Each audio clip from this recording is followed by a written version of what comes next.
This program is designed and produced by the community with the support of Cogeco TV.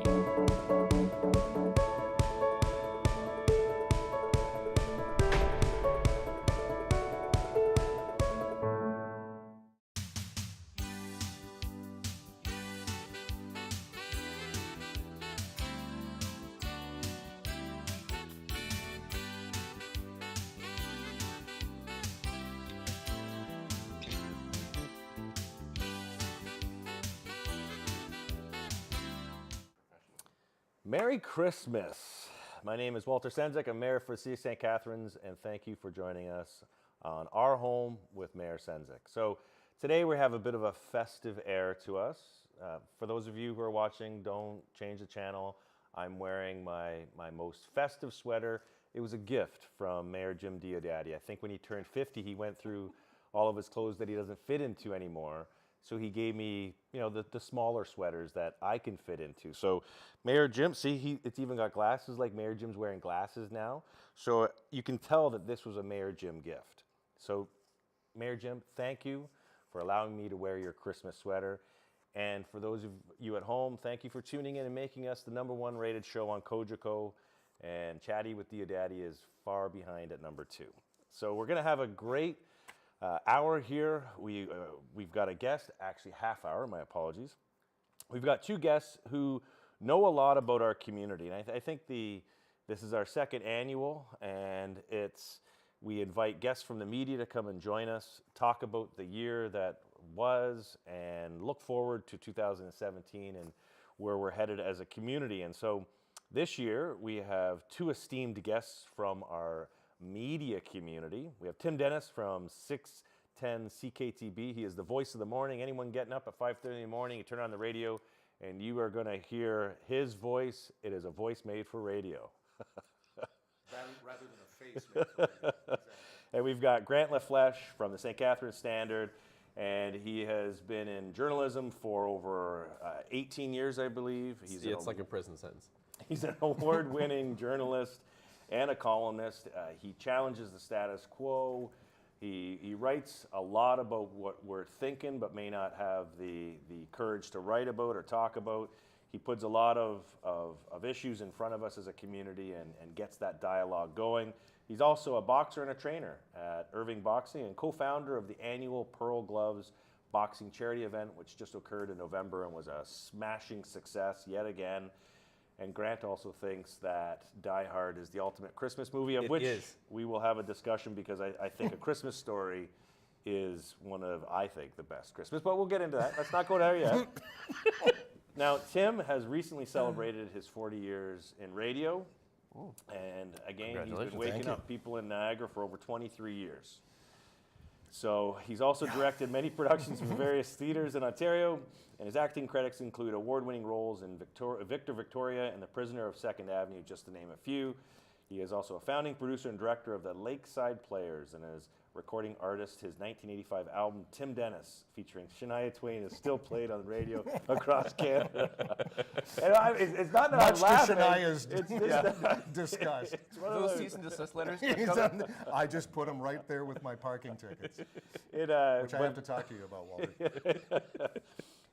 It's great to have both of you on the show. You're both very involved in the community in many different ways. And so today we're here just to talk about sort of what's happened. And so I think if I can just open with a quick recollection, I think one of the challenges that I had to come to terms with this year is that when it comes to building a pavilion in our community, which is really just sticks on a roof with sticks, that it would take over a year to make a decision. So from my perspective, that was one of the stories that will resonate with me moving forward, is that when it comes to government, we sometimes trip ourselves up.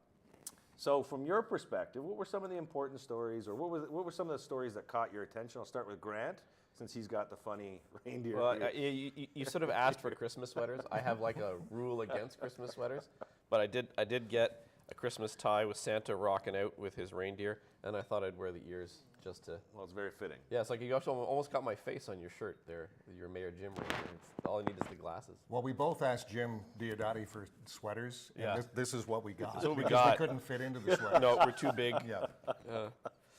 Stories that stuck in my mind. I mean, I guess there's two, and they're sort of related. They're sort of the same thing. We ran the series in the Standard about the downtown, and so there's sort of two simultaneous things happening. One, there's just that new wave of business development and economic activity with the Meridian Center and the Performing Arts Center, current issues notwithstanding.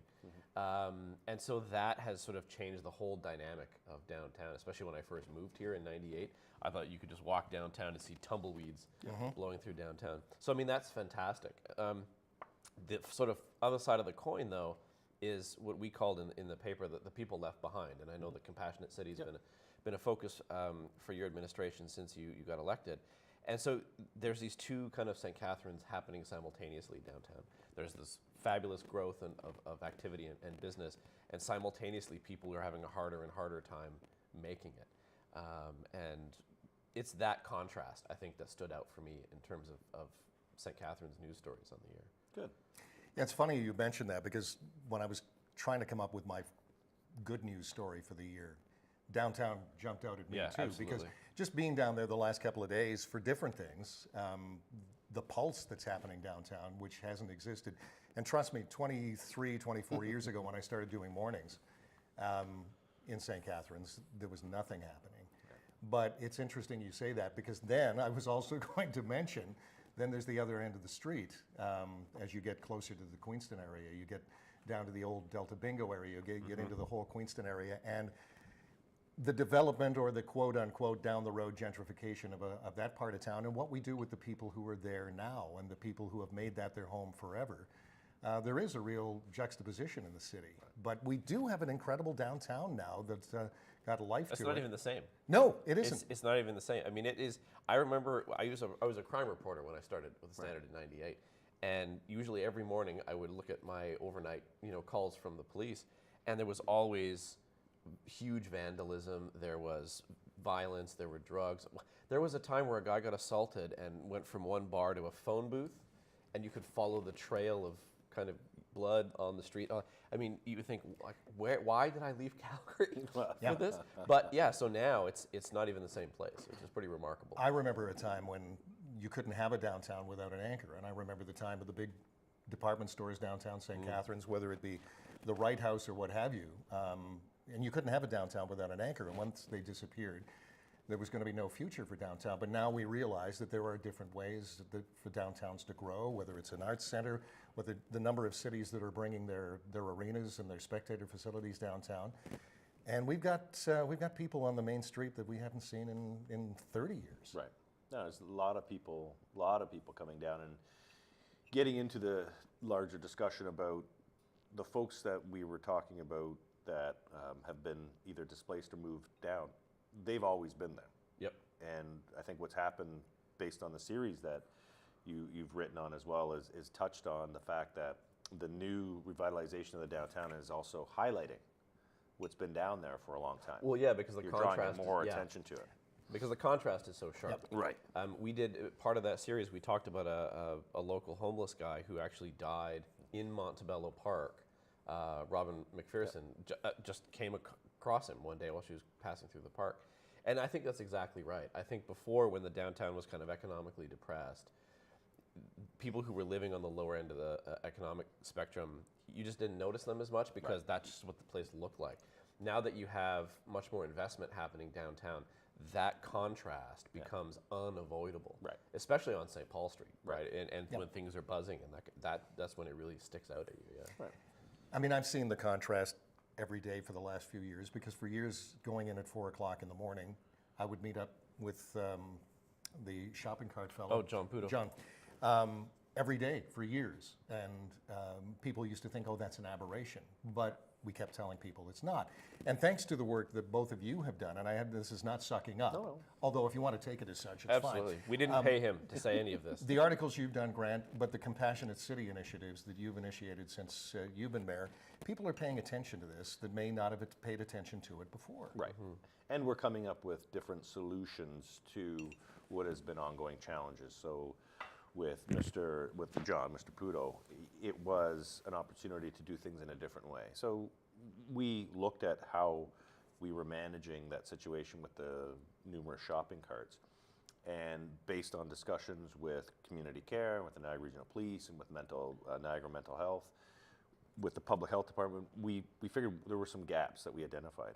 And so now I think we've got a better handle on the overarching situation and how to manage it in a better way, because there is a lot of mental distress that goes in with going in and taking the shopping carts away. So When you have the bus tours too, which I think is worth noting, because I think it may be the first time, to my knowledge, where you have taken city bureaucrats and city staff and say, so we're going to leave City Hall, and we're going to go see some of these areas that are not doing as well, because you need to understand what parts of the city are going through. And I thought that was actually pretty remarkable, because I don't know that it's happened very many other places. And we have a long way to go, but that really opened up the eyes to our our staff at City Hall, because they are the ones who are helping with the arena, the libraries, the aquatic center, and they're out there with the sidewalk repairs and the tree removals, and they're in all parts of the city, but we weren't necessarily giving them the tools and the knowledge about what really is going on in the city. So it's an ongoing development, and that's something that I would mark as a highlight. But what are some of the other positives that we could talk about for 2016?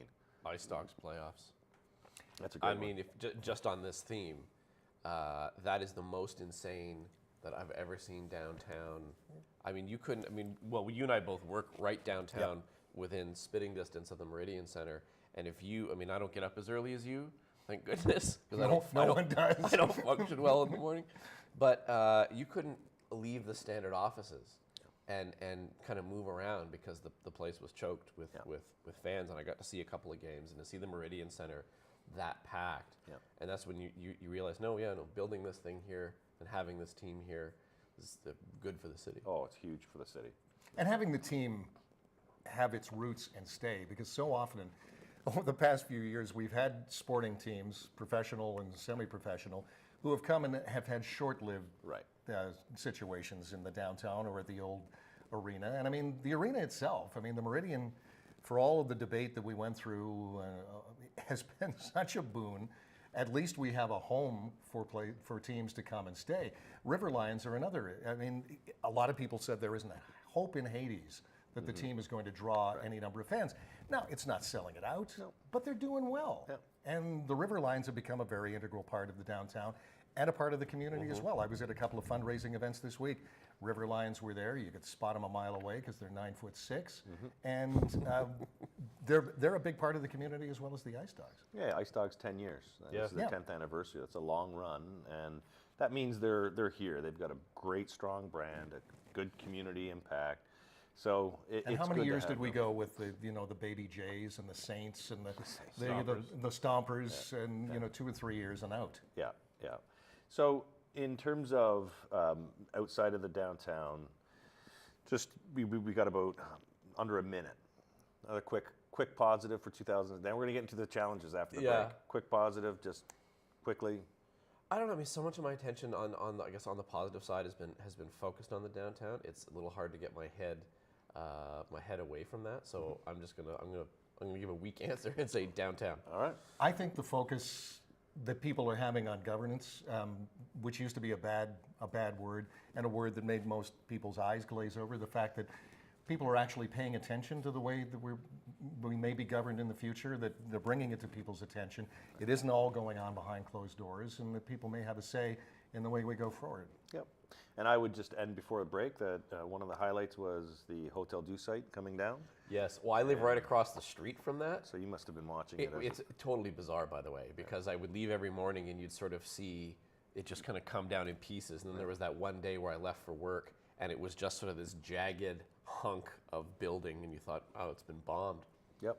Which is another highlight. That road has finally been fixed, because that was like crossing the surface of Mars. Yep. For like 100 days. So it was horrible. It was horrible. Great. We got it fixed, but I think that will again lead to a continued revitalization of the overall downtown once Seasons comes in. And that was the place was purchased, zoning cleared, torn down, all on a pretty quick on a pretty quick time frame. So that's the positive. We're going to come back just after the break, look at some of the challenges, and then look ahead for 2017. So stay tuned.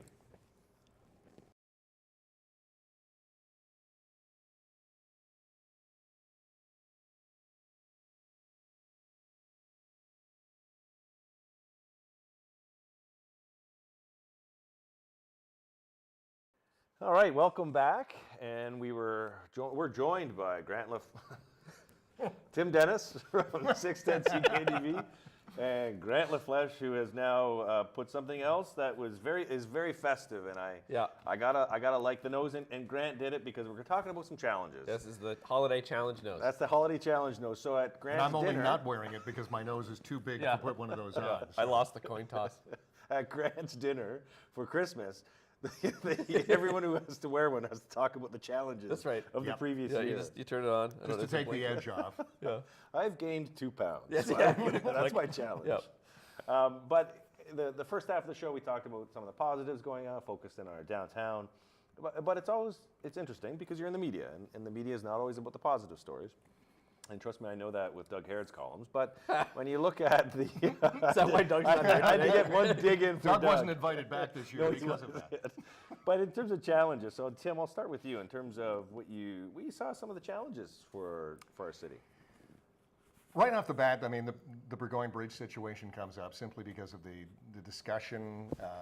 Obviously, the length of time that is taking to build it is one thing, but that's just a construction. But the discussion of the cost, those kinds of things, which brought up other issues, the oversight, which I realize is a regional issue, but for downtown St. Catharines, it's obviously a challenge. Yeah. I was thinking about poor downtown St. Catharines leading up to the holidays, and some of the stores right at the end of the bridge, of course, facing the closure just at the time when they're expecting most of their business to come in for the year. So.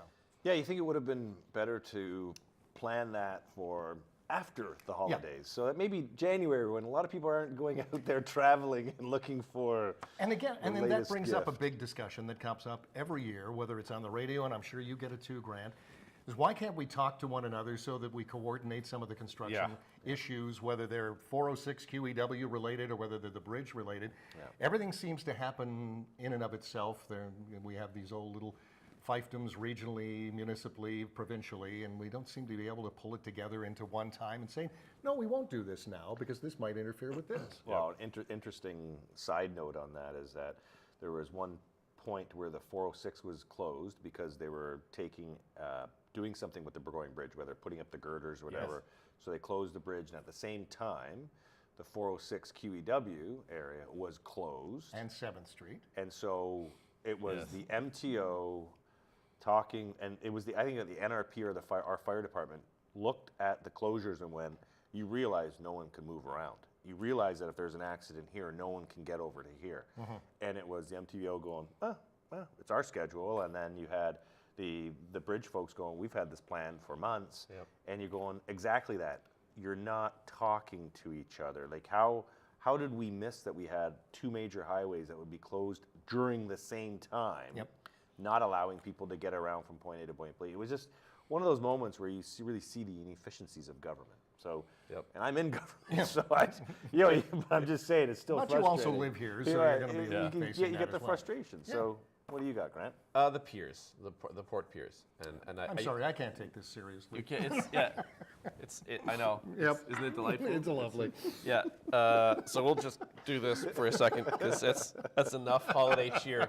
I'll ruin my reputation as a Grinch. The Port Dalhousie piers. I mean, you feel so bad for Port Dalhousie because there was the Port Tower debacle, which is still just a hole in the ground, and then the piers got shut down. And so the challenge is sort of 2 parts. There is, should there even be public money to fix, repair, or decommission these things? I think it's going to cost $30 million to rehabilitate to current condition. Yeah, so you're kind of looking at a big expense, even just federally though. So it's not our taxpayers' dollars locally. It's everyone's taxpayers' dollars across the country. Yeah, but I think for people who live there, when that barrier was put up and it was like, don't walk here or the Kraken will get you, kind of a thing. I think at that point everyone was just like, come on, come on. So, and now there's some funding, but it's mostly for another study. And I think that's a real frustration, which again is not in the control of City Hall, but for people who live in that community, especially kind of one of our more scenic areas, for that to kind of be an ongoing eyesore is a problem. Well, I think what you'll see coming together now is with the revitalization of Lakeside Park. So we've got a brand new pavilion, which looks absolutely gorgeous, that'll come out of the ground for this summer 2017. You've got the washrooms, which are getting completely redone. so they'll be accessible. There'll be a new concession stand out in the front, which has always been there, but they're redoing the concession stand, and you got a band shell that's going to be built. You got a new playground. So the park itself in 2017 is really going to come back to life. The piers under the federal direction, the study that you were talking about, Grant, is the engineering drawings for it, the engineering study. So, okay, folks, if you want to bring this back to current status in terms of what it actually is now, here's the engineering drawings for it, and now we can go out and cost it, really, because what they said is the $30 million is a Class D costing. So we're looking at it, we understand what's wrong with it, we're estimating it's going to cost $30 million. Now, when we come back, or when the feds come out with their study on it, they'll be able to say, is it 25 million? Is it 26? What's the real cost going to be to fix it? Well, and the funny thing about that is that the initial projected estimates to do the piers is more than the entire national budget of the federal department right. So you look at that and you just think, wow, like it's going to be, the feds are going to blow their wallet on. I think it'll be a special fund that's going to have to be created for the piers in order to bring them back. And I'm confident our St. Catharines MP, Chris Biddle, will and is knocking at the doors trying to make sure that the funds are. And do we want another summer without the piers? I think we're headed in that direction, but 2018 we should be looking at the opening of the piers, at least on one side, if the construction could take place. So you got Port's a challenge, where there's some opportunities coming out of there. You've got the challenges of our roadways, some other challenges that you want to touch on. I mean, we talked about Port a little bit, but we should also mention it's still an issue. I still get phone calls from people every day asking what's going on in Port, further back from the park. When you get back to where it used to be the mansion, when you get back to Lakeport, what's happening going further? Is there going to be movement this year on Port? Is the company that's now So in Fortress, charge going to move forward? So Fortress came out and they had their new drawings in terms of what they now would like the condos to look like, which I think are much more in scale with the Port Dalhousie area. They're working with planning, and they've said, based on their presentation last September, that their vision is that in early 2017 is when you'll start to see the sales of the units start to take place. They're projecting breaking ground at the end of 2017. So again, it's a longer term project. What people would like to see is activity. Like if you're going to start to build, start to dig a hole, start to put up the foundations. People want to see stuff happening. They're getting tired of just seeing the hoarding that's up there. And we're saying to Fortress, let's start seeing some activity on the property as well. So that's a challenge. I mean, I discussed it with Fortress, and they have all kinds of great plans, but we've been through this how many times? Right. But at least they're in the planning department working with our planning department, whereas previous iterations, there was a lot of silence. And one thing I could say about Fortress is that they have been very forthcoming with, here's where we are right now, here's what we want to do. We didn't have that kind of two-way conversation taking place previously, and now it's there, and it is their property, so we're trying to make sure that it gets accelerated. Queenston Street.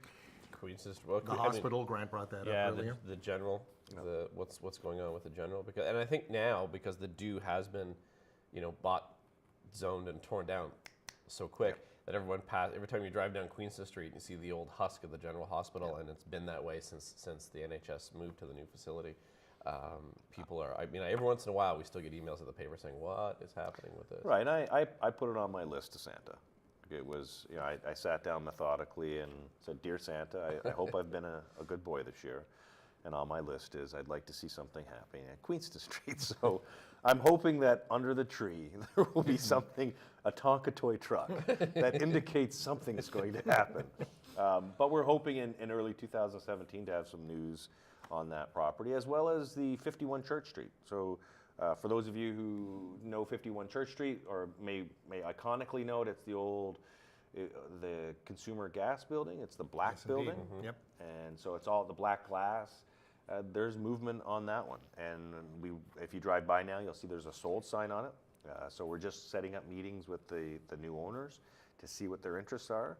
That's been an eyesore in our community for a long time. The old NRP and new facility for the NRP downtown. Right. Yep. That's the other opportunity. So when you talk about we're not done.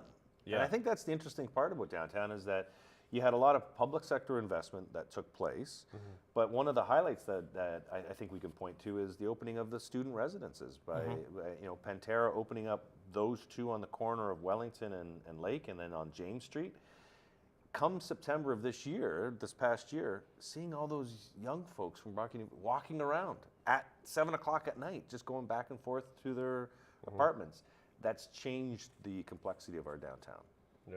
And those were 2 empty parking lots, and now they're apartments for students. So I think you're starting to see the private sector follow suit, and that's really key for us. So looking into 2017, what are your hopes and wishes? I mean, this is not so much City Hall related, but if I believed in some sort of supernatural thing, I would just say, please get Niagara Regional Council to stop behaving the way it behaves. I mean, 2016 has to have been the single most bizarre 12 months I've ever seen in a region. I mean, on every month there was something.